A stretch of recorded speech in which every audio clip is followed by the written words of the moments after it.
Welcome, my dear students, for the new lecture video on functional analysis. In the previous video, we have discussed about Reis's lemma.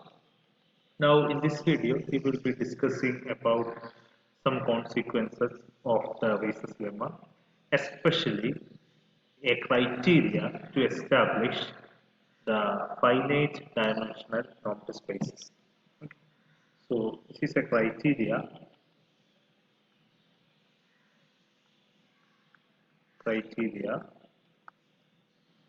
to establish whether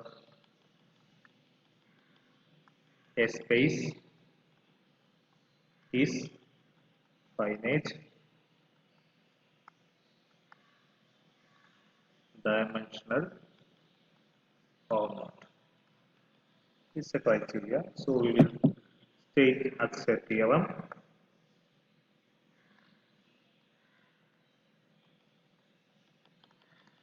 So the theorem is, if a normed space X has a property that if a normed space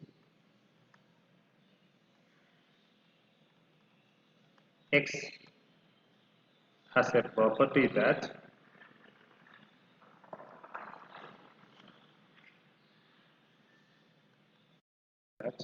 the closed unit ball, where closed unit ball is defined as M, is the collection of all X, collection of all points X such that norm X should be equal to 1. Is compact if the closed unit ball is compact, then X is finite dimensional.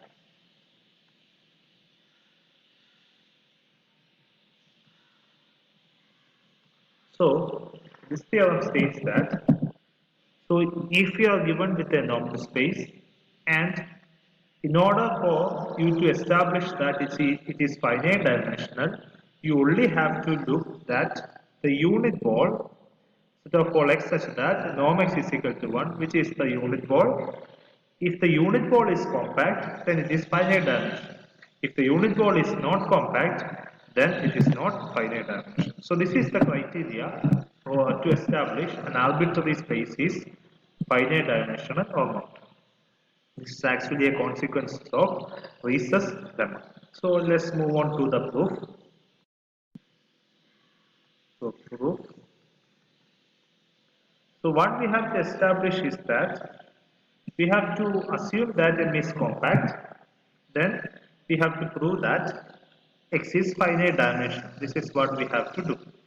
For the contrary, we assume that our unit ball is compact, but our X is actually infinite dimensional. So at some point we will obtain a contradiction. This is what we are going to do. So assume that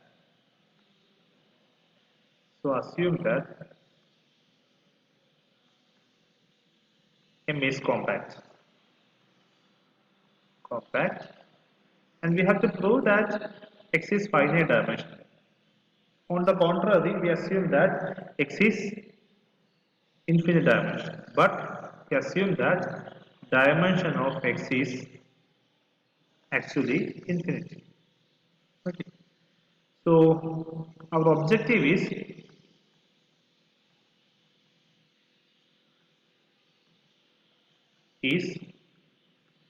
to get a contradiction.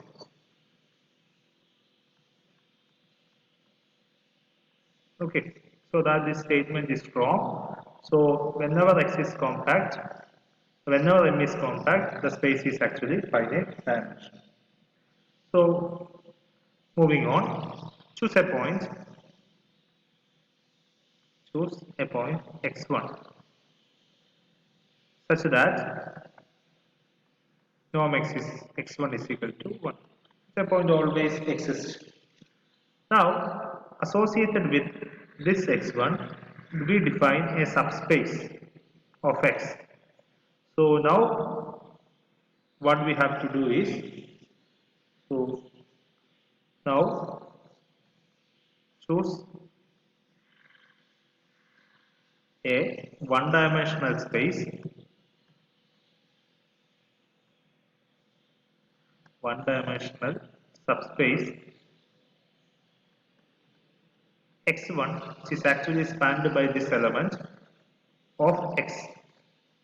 Okay, so this is actually a proper subspace because our x is actually infinite dimensional. This is a subspace which is of dimension 1, which is spanned by this single element. And also x1 is a closed subspace of x because we have x1 is finite dimensional. We have a theorem, I think it is 2.4.4, please refer this, which states that every finite dimensional subspace of a normed space is actually closed. So x1 is a finite dimensional subspace of x, so x1 should be closed. So we have a space capital X and another space x1 which is spanned by single element. Okay, so this space x1 is actually closed. So now by Ries's lemma, so by Ries's lemma, there exists an x2 element of x such that norm of x2 minus x1 is greater than or equal to theta, where theta is in between 0 and 1 by 2. For our choice, we choose theta to be 1 by 2. So, such an x2 exists because x1 is a closed subspace, capital X1 is a closed subspace of capital X, and by using Ries's lemma, there should exist an x2 which is outside this x1 such that norm of x2 minus x1 is greater than or equal to 1 by 2. We have two elements x1 and x2. Now take the subspace spanned by x1 and x2. So take the subspace spanned by x1 and x2. Let it be x2. Okay, which is also finite dimensional, so it should be closed and a proper subspace of x. Okay, so we have x2 here, x2. Again using Ries's lemma. So for any x element of capital X, we have there exists an x3. So for any x element of capital, I think x2, there exists an x3 in capital X such that norm of x minus x3 should be greater than or equal to theta. Our choice of theta is actually 1 by 2. So we have taken a space which is spanned by x1 and x2, which is two-dimensional space, which is capital X2, which is finite dimensional, implies it is closed. Now, by Ries's lemma, for every x in capital X2, there exists an x3 in capital X such that norm of x minus x3 is greater than theta, which is actually 1 by 2. We can do such a thing, okay, by using Ries's lemma. So now take the elements. Now x can be x1 and x2 because x is an element in x2. x2 is actually spanned by x1 and x2. So in particular, we can write this as norm of x1 minus x3 is actually greater than or equal to 1 by 2, and norm of x2 minus x3 is actually greater than or equal to 1 by 2. Okay. So proceeding like this, at the next stage, take x3, which is actually the space spanned by x1, x2, x3, which is also finite dimensional, which is also closed, which is also a subspace of capital X. Now again using Ries's lemma, for every x in capital X, there exists an capital X3 there exists an X4 in capital X such that by rhesus lemma norm of X minus X4 is greater than or equal to theta, which is actually 1 by 2. So in particular, we can write this as norm of x1 minus x4 is greater than 1 by 2. Norm of x2 minus x4 is greater than 1 by 2. And norm of x3 minus x4 is greater than 1 by 2. So distance between any two points is greater than 1 by 2. Okay. So in the 1 by 2 neighborhood of any two points, no other point belongs. This is what this means. Now take the span of x1, x2, x3, x4. Take the space as capital X4, which is closed in capital X, and continue like this. So continue like this. So we obtain a sequence X. So proceed like this. Like this. Using induction, there exists a sequence xn such that xn is an element capital M. Capital M consists of set of all points such that whose norm is 1. In this case, we have using rhesus lemma. So it is clear that norm x1 is 1, which we have chosen. Norm x2 is also 1 by the condition of rhesus lemma. Norm x3 is also 1.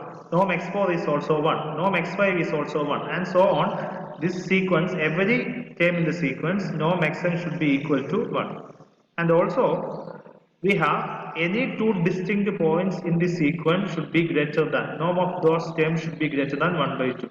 If we proceed by x5, then norm of x1 minus x5 is greater than 1 by 2. Okay, so if you proceed like this, what we get? We get a sequence xn in M such that norm xn is 1 using rhesus lemma, and also norm of xn minus xm or any distinct point should be greater than or equal to theta, which is equal to 1 by 2. M not equal to n. So we have a sequence xn of norm 1 such that any two distinct points is of distance greater than 1 by 2. So if we take any point xn and a open sphere of radius which is less than 1 by 2, we cannot have any other point in this set other than xn. So this distance is delta, if delta is less than 1 by 2. Okay, because any two distinct points, the distance between any two distinct points is actually greater than 1 by 2. So if we take an open sphere of distance less than 1 by 2, the only point which belongs to that sphere is actually xn. So from that argument, we can clearly understand that xn doesn't have a convergent subsequence. Okay, so we have chosen a sequence xn in capital M, and it does not have a convergent subsequence, which means that M is not compact. But since we have assumed that M is compact, our assumption is that M is compact, we get a contradiction. So our assumption is actually wrong. So what is our assumption? We assume that our space is actually infinite dimensional. So our assumption is wrong. So our space should be finite dimensional. We have to prove that for any given unit sphere is compact on a space, then the space is actually finite dimensional. So we take a unit sphere M and we assume that it is actually infinite dimensional, and we take an element x1 and find a subspace x1, and using rhesus lemma find a point x2 such that whose distance is actually 1 by 2, and proceed like this. We get a sequence such that any two distinct points in the sequence is at a distance which is greater tn 1 by 2 and norm of xn is 1. So we get a sequence xn such that which belongs to M and which does not have any subsequence. So which contradicts the assumption that M is actually compact. So our assumption is wrong, which means that our space should be finite dimensional. Okay.